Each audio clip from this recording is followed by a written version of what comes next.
Previous meeting में हम लोग एक्सरसाइज 5.1 के क्वेश्चन कर रहे थे और क्वेश्चन नंबर 1 से लेकर क्वेश्चन नंबर 5 तक हम लोगों ने क्वेश्चन कर लिए थे।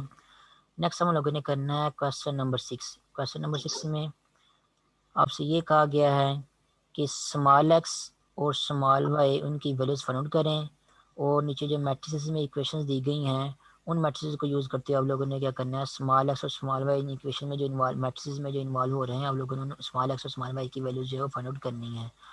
तो यहाँ पे कैपिटल और एक्स और कैपिटल वाई लिखा हुआ है, जो कैपिटल एक्स और कैपिटल वाई नहीं आएगा, यहाँ पे स्मॉल एक्स और स्मॉल वाई आएगा। इन स्मॉल एक्स और स्मॉल वाई के आप लोगों ने वैल्यूज फाइंड आउट करनी है, ये जो मैट्रिसेस में जो है वो यूज़ हो रहे हैं। तो दो पार्ट दिए गए हैं आप लोगों को, तो दोनों पार्ट में जो है स्मॉल एक्स स्मॉल वाई की वैल्यूज फाइंड आउट करने का वे जो है वो सेम ही है। दोनों पार्ट में से मैं जो है एक पार्ट को यहाँ पे आपको जल्दी से कर देता हूँ। फॉर एग्जाम्पल यहाँ मैं पार्ट नंबर सेकंड जो है ये कर देता हूँ। पार्ट नंबर 2 में क्या किया, कहा दिया गिवन दिया गया है, पार्ट नंबर 2 में ये गिवन दिया गया है कि दो मैट्रिसेस क्या हैं, आपस में इक्वल हैं। अभी दो मैट्रिसेस आपस में इक्वल हैं, इसका मतलब ये है कि इनकी जो करस्पॉन्डिंग एंट्रीज हैं वो भी क्या होंगी, आपस में इक्वल होंगी। मीन्स कि x+3 जो है वो y की इक्वल होगा, 1 की इक्वल पहले से ही मौजूद है। उसके बाद नेक्स्ट जो -3 है -3 की इक्वल होगा, वो पहले से लिखा हुआ है। उसके अलावा जो 3y-4 है वो किसके इक्वल आएगा, वो 2x की इक्वल होगा। तो यहाँ से जो करस्पॉन्डिंग एंट्रीज आपस में इक्वल मिल रही हैं आपको, इनको यूज़ करते हम इक्वेशन बनाएंगे और इक्वेशन को सॉल्व करके हम जो है वो स्मॉल एक्स स्मॉल वाई की वैल्यू जो है फाइंड कर सकते हैं। फॉर एग्जांपल यहाँ पे लिखा है पहली टर्म कौन सी है, x+3, इस ये किसकी इक्वल होगी, y की इक्वल होगी। तो यहाँ पे हम लिख सकते हैं x+3 is equal to y। और जो दूसरी इक्वेशन आप बना सकते हैं वो ये है कि यहाँ पे लिखा हुआ है 3y-4 is equal to 2x। तो इनको आपस में इक्वल सेट करते हैं, 3y-4 is equal to 2x। तो ये दो इक्वेशन आप लोगों को मिल गई हैं। अब इन दोनों इक्वेशन को सॉल्व करके हम लोगों ने एक्स और वाई की वैल्यू जो है फाइंड करनी है। तो जो पहली इक्वेशन है यहाँ से अगर आप देखें तो यहाँ से आप एक्स की वैल्यू जो है इजीली निकाल सकते हैं, या वाई की वैल्यू आपको मिली हुई है।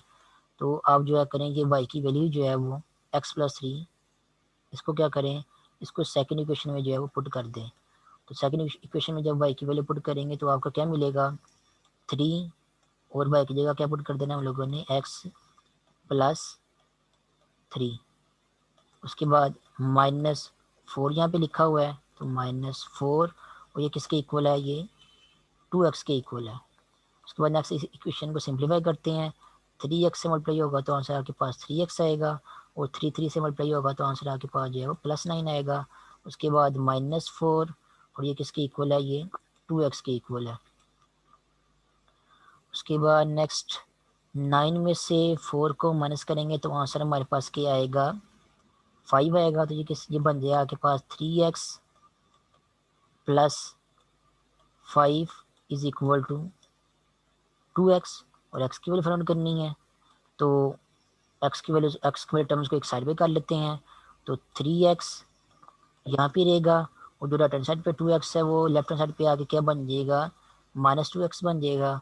और जो लेफ्ट हैंड साइड में ये वाला आपके पास +5 है, ये राइट हैंड साइड पे क्या बन जाएगा, ये साइड पे जाके -5 बन जाएगा। तो 3x - 2x is equal to आपके पास आ जाएगा -5, और यहाँ से आपको जो x की वैल्यू मिल जाएगी वो क्या बन जाएगी, वो -5 मिल जाएगी। तो x की वैल्यू आपको मिल गई है -5। इस x की वैल्यू को अगर आप जो है वो इस इक्वेशन पहली इक्वेशन में जो कि आसान ही है, y is equal to x+3, इसमें पुट करेंगे। तो यहाँ पे x की जगह आप -5 पुट करेंगे, तो -5 और +3 क्या बन जाता है, -2। तो यहाँ से आपको जो है y की वैल्यू जो है वो -2 मिल जाएगी। इक्वेशन को जब सॉल्व किया, इक्वेशन को सॉल्व करके आपको अननोन की वैल्यू जो है वो मिल गई है। इसी तरह आप जो ये वाले दो मैट्रिक्स आप इसमें इक्वल सेट किए हुए हैं, यहाँ से भी आप दो इक्वेशन बना सकते हैं, x+3 इज इक्वल टू 2 और 3y इज इक्वल टू 2। तो दो इक्वेशन बनाए, एक इक्वेशन में अननोन की वैल्यू फाइंड करके उसको दूसरी इक्वेशन में पुट कर दें, सिंपलीफाई करेंगे तो आपको एक अननोन की वैल्यू जो है वो नंबर वाइज जो है वो मिल जाएगी। उस वैल्यू को दोबारा फिर से प्रीवियस किसी इक्वेशन में पुट करके आप दूसरे अननोन की वैल्यू जो है फाइंड आउट कर सकते हैं। तो इसी वे को, इसी कैलकुलेशन के वे को फॉलो करते आप जो है वो यहाँ इस पार्ट 1 को भी सॉल्व खुद ही कर सकते हैं। उसके बाद नेक्स्ट है क्वेश्चन नंबर 7। क्वेश्चन नंबर 7 में ये कहा गया है कि दो मैट्रिसेस हैं और भी आप लोगों ने प्रूव करना है कि इन मैट्रिसेस का जो सम है वो सिमेट्रिक है।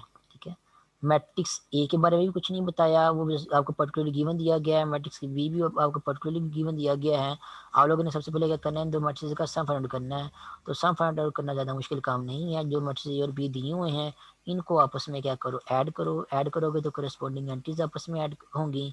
जब करस्पॉन्डिंग एंट्रीज आपस में ऐड होंगी तो आपको नया मैट्रिक्स मिल जाएगा आंसर में, जो कि क्या होगा, वो होगा ए प्लस बी।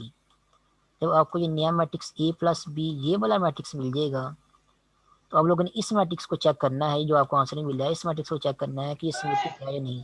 और क्योंकि क्वेश्चन में ये कहा गया है कि शो करें सिमेट्रिक है, इसका मतलब ये सिमेट्रिक होगा ही। आप लोगों ने जस्ट चेक करना है या प्रूव करके बताना है कि वाकई ये सिमेट्रिक है। ये जो नया मैट्रिक्स आपको मिला होगा ये वाला मैट्रिक्स जिसका नाम है ए प्लस बी, आप लोगों ने क्या करना है, इस ए प्लस बी वाले मैट्रिक्स का जो है वो अब ट्रांसपोज लेना है। क्योंकि सिमेट्रिक मैट्रिक्स की डेफिनेशन क्या होती है, कोई भी मैट्रिक्स सिमेट्रिक तब होता है जब आप उसका ट्रांसपोज लें, तो ट्रांसपोज लेने के बाद आपको वही मैट्रिक्स मिले। तो ये जो आपको रिजल्ट में ए प्लस बी ये वाला मैट्रिक्स मिला है, आप लोगों ने क्या करना है, इस ए प्लस बी मैट्रिक्स का जो है वो ट्रांसपोज लेना है। ठीक है, ट्रांसपोज जब आप लेंगे, ट्रांसपोज लेने के बाद जब आपको जो नया मैट्रिक्स मिलेगा वो नया मैट्रिक्स भी अगर दोबारा फिर से वही ए प्लस बी ये वाला ए प्लस बी जो है दोबारा फिर से यही बन जाता है, तो इसका मतलब यहाँ से जो है वो आपका क्वेश्चन जो है वो सॉल्व हो जाएगा या खत्म प्रूफ हो जाएगा कि ए प्लस बी जो नया मैट्रिक्स में मिला है वो क्या है, वो सिमेट्रिक मैट्रिक्स ही है। तो ये आप लोगों ने खुद ही कर लेना है, ये ज़्यादा मुश्किल काम नहीं है। मैट्रिक्स को ऐड करना उनका ट्रांसपोज लेना ज़्यादा मुश्किल काम नहीं है। तो ए प्लस बी फाइंड आउट करके उसका ट्रांसपोज फाइंड आउट कीजिएगा। अगर उस ए प्लस बी का ट्रांसपोज लेने के बाद दोबारा फिर से अगर आपको ए प्लस बी मिल जाता है, इसका मतलब ये है कि ए प्लस बी के आपके पास एक सिमेट्रिक मैट्रिक्स है। नेक्स्ट है क्वेश्चन नंबर 8। क्वेश्चन नंबर 8 में क्या कह रहे हैं, दो मैट्रिक्स आपको ए और बी जो है वो गिवन दिए गए हैं। ए और बी आपको पर्टिकुलरली जो है गिवन नहीं दिए गए, जैसे कि यहाँ पे क्वेश्चन नंबर 7 में आपको ए और बी गिवन दिए गए थे। इसका मतलब ये है कि यहाँ पे जनरल बात हो रही है। जनरली कोई दो मैट्रिक्स आपको ए और बी गिवन दिए गए हैं और दोनों ही क्या है, सिमेट्रिक है। ठीक है, ए और बी आपको दोनों ही ऐसे मैट्रिक्स दिए गए हैं जो कि क्या है, सिमेट्रिक है। सिमेट्रिक है मीन्स कि ए में भी ये खास बात पाई जा रही है कि अगर आप ए का ट्रांसफर लेंगे तो आंसर आपको जो है वो ए ही मिलेगा। और बी में भी ये खास बात मौजूद है कि अगर आप बी का ट्रांसफर लेंगे तो आपको वापस फिर से बी मिलेगा। ए और बी दोनों में ये वाली बातें जो हैं वो कंडीशन जो है वो सेटिस्फाई कर रहे हैं। ए और बी दोनों ये कंडीशन सेटिस्फाई कर रहे हैं, क्योंकि ये हमें क्वेश्चन में गिवन दिया गया, दोनों क्या है, सिमेट्रिक है। इसलिए हम इन कंडीशन को क्या करेंगे, नेक्स्ट अपने सोल्यूशन में क्या करेंगे, यूज़ करेंगे। ठीक है, और उसके अलावा क्या गिवन दिया गया, इसके अलावा ये गिवन दिया गया है कि ए बी और बी ये दोनों क्या है, आपस में इक्वल है। ठीक है, वैसे जो है वो ए बी बी ए के इक्वल इन जनरली नहीं होता। ठीक है, कुछ मैट्रिसेस ऐसे होते हैं जिनके केस में ए बी बी ए के इक्वल होता है। तो यहाँ पे ये कह रहे हैं कि आप लोगों ने A B is equal to B A ये वाली कंडीशन भी यूज़ करनी है। मीन्स कि हमें जो मैट्रिसेस दिए गए हैं उनमें ये वाली बात भी पाई जा रही है कि उनके केस में ए बी जो है बी ए के इक्वल भी है। और उसके अलावा ए और बी दोनों क्या है, सिमेट्रिक मैट्रिसेस भी हैं। तो ये कंडीशन हमें गिवन दी गई हैं। नेक्स्ट हम लोगों ने ये शो करना है कि ए को अगर हम बी से मल्टीप्लाई करेंगे, ए और बी जो हमें क्वेश्चन में दिए गए थे, इन ए और बी को जो है अगर आपस में मल्टीप्लाई करें तो हमें जो नया मैट्रिक्स ए भी मिलेगा वो भी क्या होगा, सिमेट्रिक मैट्रिक्स ही होगा। ये अब हम लोगों ने शो करना है। अब क्योंकि हमें कोई पर्टिकुलर मैट्रिक्स जो है गिवन नहीं दिए गए, इसलिए हम जो है कोई पर्टिकुलर मैट्रिक्स लेके इसको हम लोगों ने सॉल्व नहीं करना। हम लोगों ने जनरली जो है वो इसको सॉल्व करना है। जनरली ये प्रूव करना है कि जब भी कोई दो मैट्रिक्स सिमेट्रिक मैट्रिक्स हों और उनमें जो है वो ये वाली खास बात पाई जा रही हो, A B equal to B है, तो जब उनका आप प्रोडक्ट लेंगे तो हमेशा उनका प्रोडक्ट क्या होगा, हमेशा जो है वो सिमेट्रिक मैट्रिक्स होगा, चाहे वो जो मर्जी मैट्रिक्स हो। लेकिन उन मैट्रिक्स में ये वाली कंडीशन जो है दोनों होनी चाहिए। ठीक है, हमेशा वैसे ऐसा जरूरी नहीं होता कि जब भी आप दो मैट्रिक्स को मल्टीप्लाई करें तो वो ए बी आंसर जो है वो आपका सिमेट्रिक मैट्रिक्स ही हो। ए बी में अगर ये कंडीशन पाई जा रही हैं कि ए और बी दोनों सिमेट्रिक मैट्रिक्स हैं और A B is equal to B A है, ऐसे अगर आपको कोई दो मैट्रिक्स मिलते हैं तो उनका अगर प्रोडक्ट जो होगा ए बी वो भी क्या होगा, हमेशा सिमेट्रिक मैट्रिक्स ही होगा। ये हम लोगों ने जनरली प्रूफ करना है। ये जनरली प्रूव करते हैं। फिर यहाँ पे क्योंकि हम लोगों ने प्रूव करना है कि ए बी जो प्रोडक्ट जो है वो सिमेट्रिक मैट्रिक्स है, तो इसका मतलब हमें क्या करना होगा, हमें ए बी का ट्रांसफर लेना पड़ेगा। और ट्रांसफर लेने के बाद कैलकुलेशन करने के बाद हमें ये प्रूव करना पड़ेगा कि ट्रांसफर लेने के बाद भी आंसर हमारे पास क्या आ रहा है, ए बी मैट्रिक्स ही आ रहा है। तो ये प्रूफ हो जाएगा कि ए बी जो मैट्रिक्स है वो क्या है, सिमेट्रिक मैट्रिक्स है। तो यहाँ पे हम क्या करते हैं, सबसे पहले जो मैट्रिक्स ए बी है उसका ट्रांसफर लेते हैं सोल्यूशन में। ए बी जिसको हम लोगों ने जिस मैट्रिक्स को सिमेट्रिक प्रूव करना होता है उस मैट्रिक्स का ट्रांसपोज लेते हैं और फिर देखते हैं कि उसका आंसर जो है वही मैट्रिक्स दोबारा फिर से आता है नहीं आता। जो मैट्रिक्स ए बी है इसका हम लोगों ने ले लिया है ट्रांसपोज। उसके बाद नेक्स्ट जो है वो यहाँ पे एक रिजल्ट यूज होगा ट्रांसपोज की प्रॉपर्टी से रिलेटेड। रिजल्ट कौन सा है? रिजल्ट यहाँ पे अगर आपको मैंने एक और पीडीएफ ओपन की है, यहाँ पे आपको स्क्रीन पे नजर आ रहा होगा। ये वाला जो रिजल्ट है ये थ्योरम जो है यहाँ पे यूज होगा। थ्योरम का जो है वो ये वाला पार्ट जो है यहाँ पे यूज होगा। वैसे मैं आपको ये पूरा थ्योरम भी जो बताता हूँ। थ्योरम में क्या गिवन दिया गया है? थ्योरम में ये कह रहे हैं कि अगर ए और बी दो मैट्रिसेस आपस में ऐड हो रहे हों, अगर आप उनका ट्रांसपोज लें तो ट्रांसपोज क्या होता है? दोनों मैट्रिसेस का अलग अलग हो जाता है। अगर ऐड हो रही हैं तो ट्रांसपोज क्या बन जाएगा? आपका answer A transpose plus B transpose. अगर आपस में माइनस हो रही हैं, ए में इसमें से बी माइनस हो रहा है, तो आंसर आपके पास आ जाएगा A transpose minus B transpose. और ये वाली इक्वालिटी जो आपकी हमेशा होल्ड करती है ट्रांसपोज के केस में। और उसके अलावा पार्ट नंबर 2 में क्या गिवन दिया गया है? पार्ट नंबर 2 में ये कह रहे हैं कि अगर आप किसी मैट्रिक्स ए का दो बार ट्रांसपोज लें, दो बार ट्रांसपोज लेने से आपको वापस फिर से वही मैट्रिक्स मिल जाता है। ये वाली कंडीशन भी ट्रांसपोज के केस में हमेशा होल्ड करती है। कोई भी मैट्रिक्स ए हो, अगर आप उसका एक बार ट्रांसपोज लेंगे तो आपको कोई ना कोई नया मैट्रिक्स मिलेगा।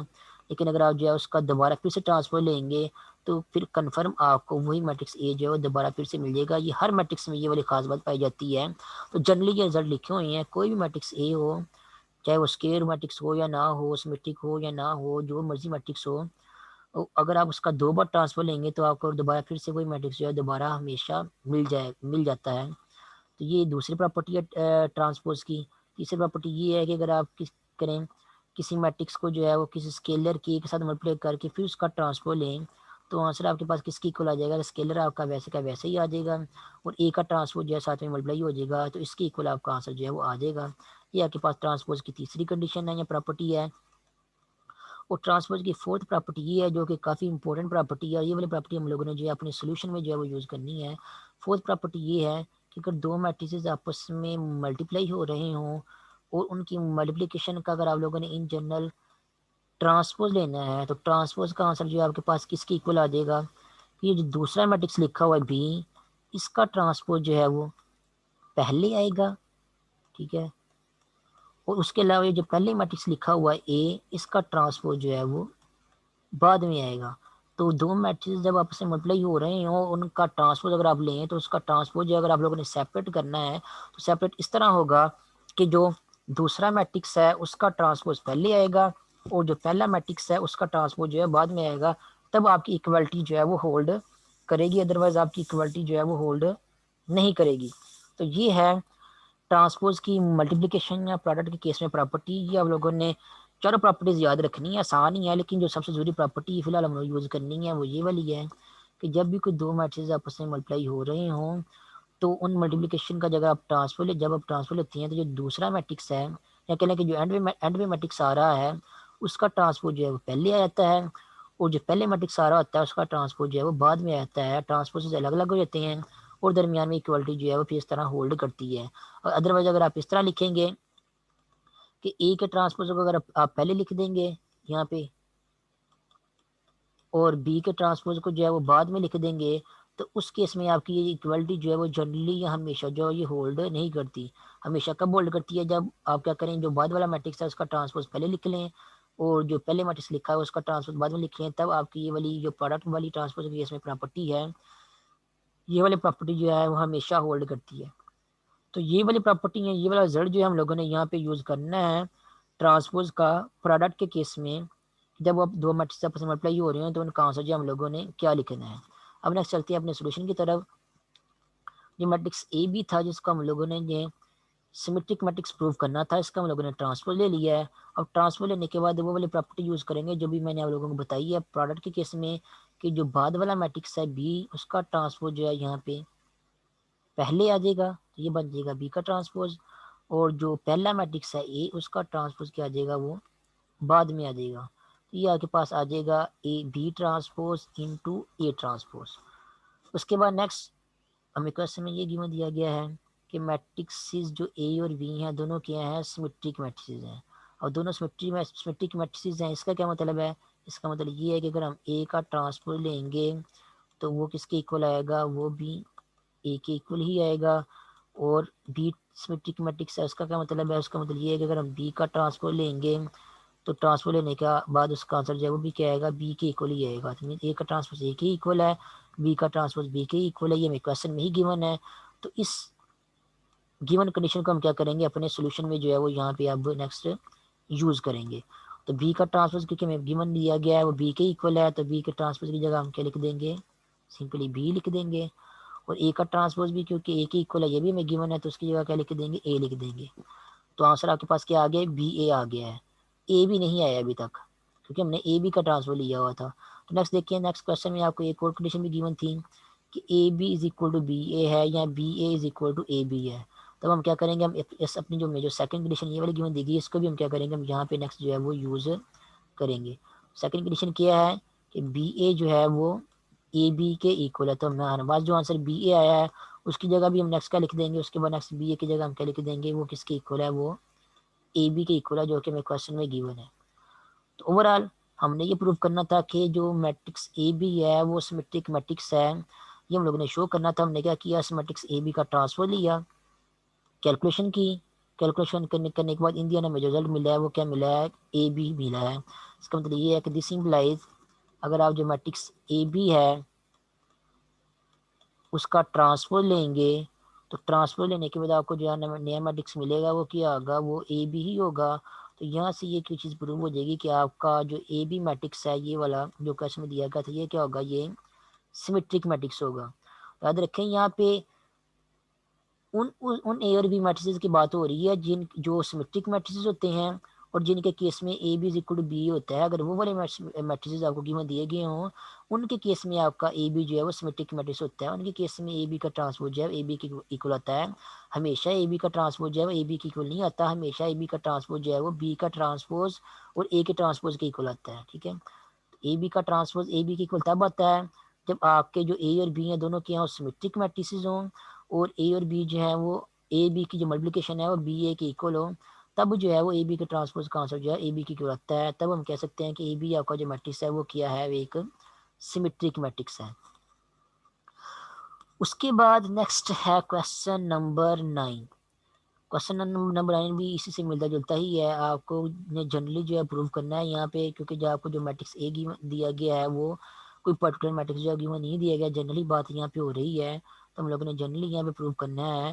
प्रूव क्या करना है और गिवन क्या दिया गया है, क्वेश्चन नंबर 9 में है इफ़ ए इज सिमेट्रिक और स्क्यू सिमेट्रिक। कहता है अगर ए आपके पास सिमेट्रिक मैट्रिक्स हो या स्क्यू सिमेट्रिक मैट्रिक्स हो, दोनों ही में से कोई भी मैट्रिक्स अगर कोई हो, देन जो ए स्क्वायर नया मैट्रिक्स बनेगा वो क्या होगा, वो भी क्या होगा, सिमेट्रिक मैट्रिक्स होगा।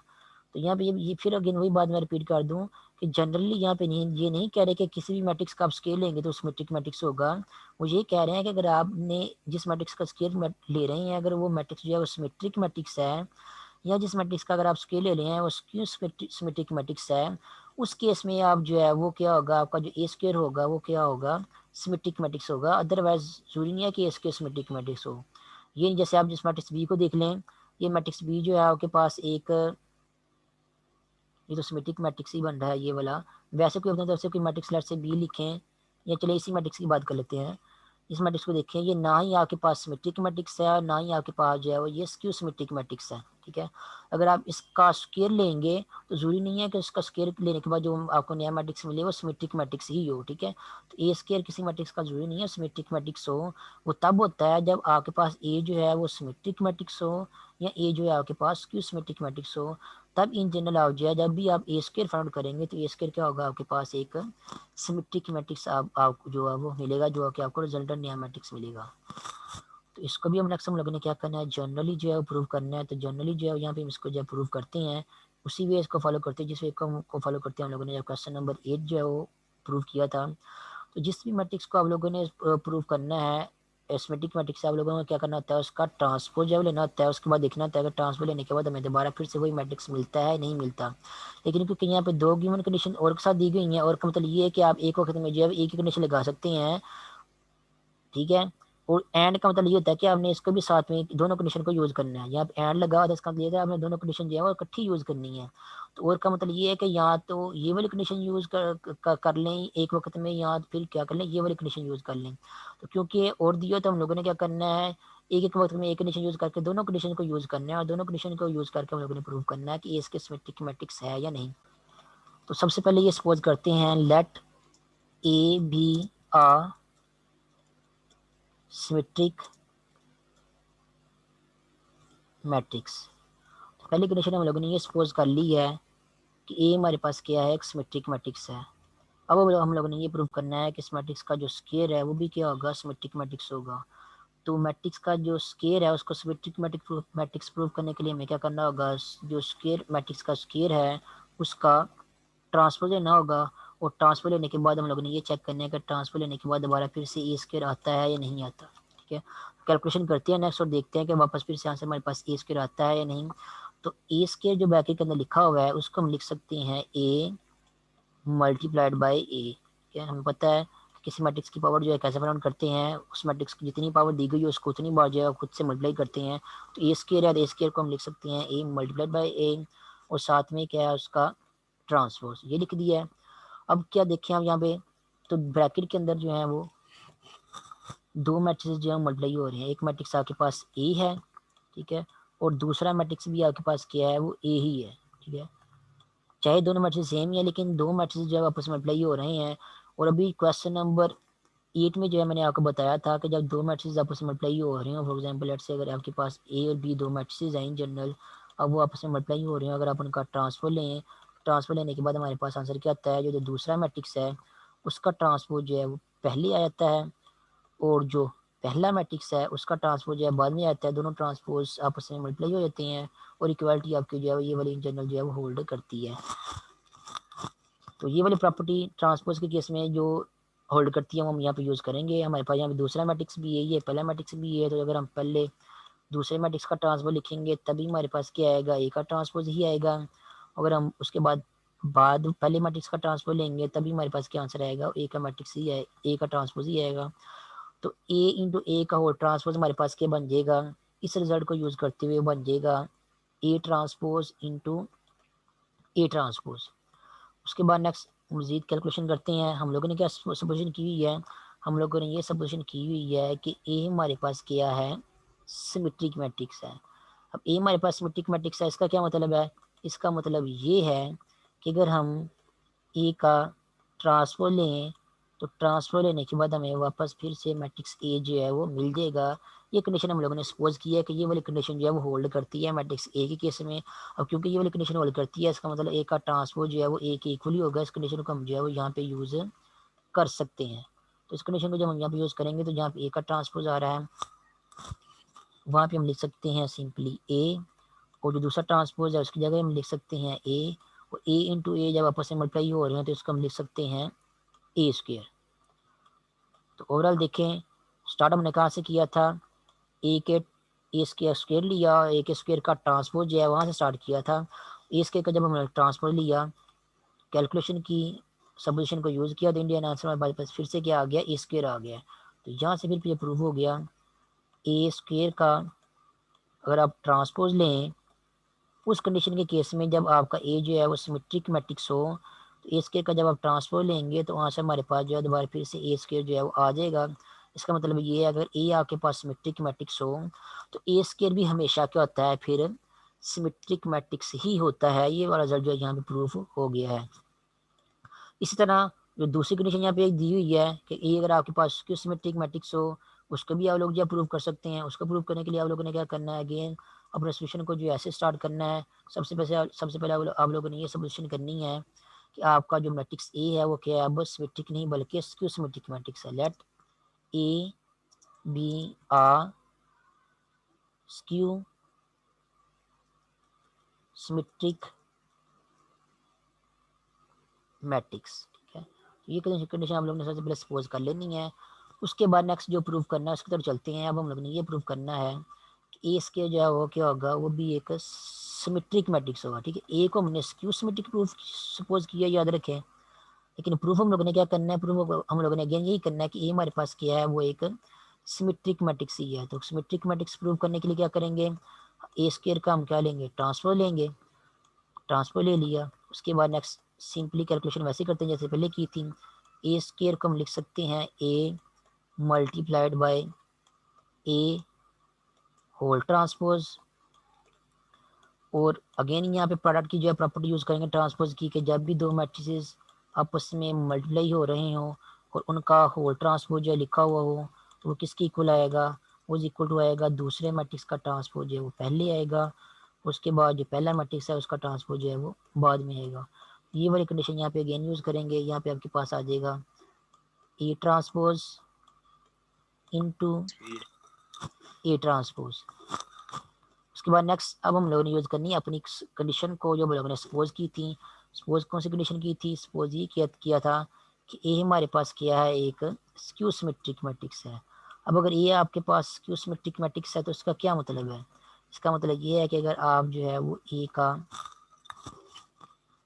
ट्रांसपोज लेंगे, ट्रांसपोज लेने के बाद रिजल्ट में आपको आंसर मिलेगा minus A minus multiplied by A या माइनस ए, तो रिजल्ट में आपको जो है वो ये वाला आंसर मिलेगा जब भी आप ए का ट्रांसफर लेंगे, क्योंकि हमने सपोज किया हुआ है ए हमारे पास क्या है अब स्क्यू सिमेट्रिक मैट्रिक्स है। तो ये रिजल्ट क्योंकि हम लोगों ने सपोज किया हुआ है इसका मतलब ये है कि हम इस कंडीशन को जो है वो अपने क्वेश्चन के सोल्यूशन में जो है वो यूज़ कर सकते हैं। तो यहाँ पे जहाँ पे ए ट्रांसफर लिखा हुआ है वहाँ पे आपके पास आंसर क्या आ जाएगा, पहले ए ट्रांसफर की जगह आपके पास आंसर आ जाएगा माइनस ए। उसके बाद जो दूसरा ए ट्रांसफर लिखा हुआ है उसकी जगह भी आपके पास आंसर आ जाएगा माइनस ए। अब माइनस ए और माइनस ए दो आपस में माइनस ए मैट्रिक्स जो आपस में मल्टीप्लाई हो रहे हैं तो माइनस माइनस के साथ मल्टीप्लाई होकर क्या बन जाएगा, प्लस बन जाएगा। और ए जब ए के साथ मल्टीप्लाई होगा तो आंसर आपके पास क्या बन जाएगा, ए स्क्वायर। तो ओवरऑल माइनस ए को जब आप माइनस ए से मल्टीप्लाई करेंगे तो आंसर आपके पास क्या आ जाएगा, प्लस ए स्क्वायर, या सिंपली करें तो ए स्क्वायर। तो यहाँ से भी ये रिजल्ट आप लोगों ने प्रूव कर लिया है।